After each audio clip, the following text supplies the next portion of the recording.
वर्धा जिल्ह्याच्या वेगवेगळ्या भागाला अतिवृष्टीचा जबर तडाखा बसलेला आहे. देवळी विधानसभा मतदारसंघातील विविध गावांना देखील त्याचा फटका बसलेला आहे.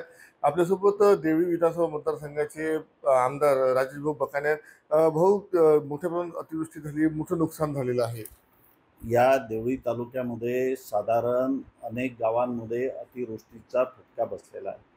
देवळी तालुक्यातले 5 मंडळ जे आहेत त्या ठिकाणी साधारण प्राथमिक अहवाल असा आहे की 7,430 हेक्टरचा नुकसान त्या ठिकाणी झालेलं असावं, हा प्राथमिक अहवाल आहे.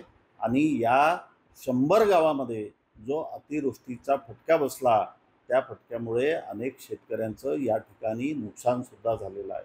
आणि साधारण या ठिकाणी 19 घरांची पडझडसुद्धा या ठिकाणी झालेली आहे.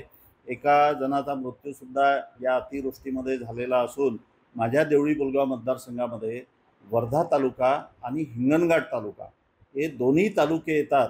आणि या हिंगणघाट तालुक्यामध्ये सुद्धा अलीपूर असेल, कानगाव असेल, शिरसगाव असेल, चांदकी असेल, कानोली असेल, कात्री असेल, कुटकी असेल, या गावामध्ये सुद्धा अतिवृष्टीचा फटका बसलेला आहे. या गावांना पुराचा विडासुद्धा बसलेला असल्यामुळे आणि नदी नाले जास्ती असल्यामुळे या ठिकाणी अनेकांचे शेतं खरडून गेलेले आहे.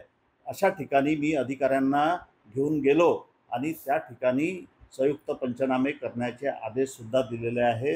या ठिकाणी देवळी बोलगाव मतदारसंघामध्ये ज्या ज्या शेतकऱ्यांचं नुकसान झालं आहे त्याचे पंचनामे करण्याचे आदेश दिले. भारतीय जनता पार्टीचं महायुतीचं सरकार हे शेतकऱ्याच्या पाठीशी खंबीरपणे उभं राहील हे मी या ठिकाणी सांगू इच्छितो. हो, अनेक ठिकाणी रस्ते पूल देखील खरडून निघालेले आहेत. अतिशय बिकट अवस्था झाली.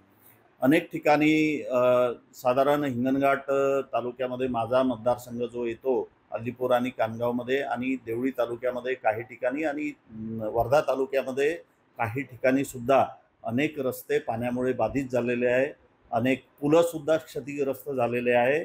त्या ज्यांच्या अधिकारात येत असेल, काही BNCचे अधिकारी आहे, काही जिल्हा परिषदचे अधिकारी आहे, त्यांना या क्षतिग्रस्त पुलाचं बांधकाम करण्याच्या संदर्भामध्ये, त्याचं डागडुजी करण्याच्या संदर्भामध्ये सूचना दिलेल्या आहे. अनेक ठिकाणी रस्त्याची दुरवस्था झालेली आहे, त्या ठिकाणी सुद्धा आपण ते दुरुस्त करण्याच्या सूचना दिलेल्या आहे. काही ठिकाणी पाणी इतक्या खराब झालेलं आहे की शेतकऱ्यांचं जाणं येणं कठीण झालेलं आहे. आधीच येलो मोजॅक, त्याच्यात अतिवृष्टी, आणि त्यातल्या त्यात शेतात जाऊसुद्धा शकत नाही अशी स्थिती अनेकांची निर्माण झालेली आहे. या ठिकाणी मी या भागाचा आमदार म्हणून आणि भारतीय जनता पार्टीचं, देवेंद्र फडणवीसचं सरकार, महायुतीचं सरकार हे शेतकऱ्यांच्या पाठीशी खंबीरपणे उभं राहील ही ग्वाही मी या ठिकाणी देतो. शेतकऱ्यांना लवकरात लवकर मदत मिळेल या संदर्भात शेतकऱ्यांना लवकरात लवकर मदत मिळाली पाहिजे या दृष्टीने आमचे प्रयत्न चालू आहे.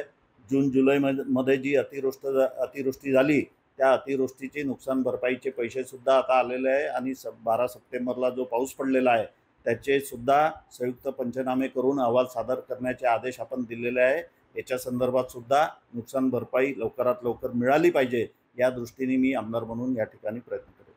नक्कीच शेतकऱ्यांची जी नुकसान झालेलं आहे त्याची भरपाई शासनातर्फे लवकरात लवकर मिळावी यासाठी प्रयत्न करणार असल्याचं आमदार राजेशभाऊ बकाने यांनी सांगितलेलं आहे. महेश गुंजाळ, TV9 मराठी, देवळी, वर्धा.